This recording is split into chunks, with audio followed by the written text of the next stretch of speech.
போச்சு மோட்டர் போச்சு. ஏன்டா அறிவு கெட்ட நாயே, உனக்கு என்னடா வேலை? உனக்கு மோட்டர் கூட பார்க்காம நாயே.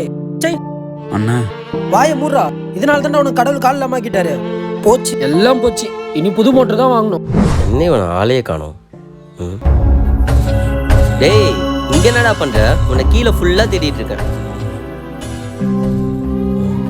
என்னடா ஏதோ கோயில் வாசல்ல பிச்சை எடுக்கிற மாதிரி உட்காந்துட்டு இருக்க?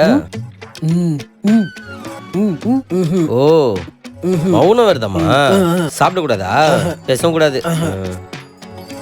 சரி நேத்து என்ன உனக்கு அந்த பயலுக்கும் ஏதோ சண்டை? இரு இரு இரு இரு நேற்று பிரச்சனை நடக்கும்போது நானும் அங்கே தான் இருந்தேன். உண்மை என்ன தெரியுமா? அந்த பையன் மேலே தப்பே இல்லை. தப்பே பண்ணாத ஒரு பையன் மேலே அந்த திட்டியே அவன் மனசு எவ்வளோ கஷ்டப்பட்டுருக்கும். அது எப்படி? அது வாரத்தில் 6 நாள் எல்லாரையும் கண்ட மணிக்க திட்டி போடுறீங்க, கண்டதை திங்கிறீங்க, எல்லா பாவமும் பண்ணி போடுறீங்க. கடைசியாக அந்த மிச்சம் இருக்கிற ஒரு நாள் அப்படியே கடவுளே அப்படின்னு இருந்துட்டா எல்லாமே சரியாயிருமா? இல்லை மேலேருந்து கடவுள் தான் அப்படியே பார்த்துட்டு இவன் பாவம்லாம் போகட்டும் அப்படின்னு சொல்லி மன்னிச்சிருவாடா?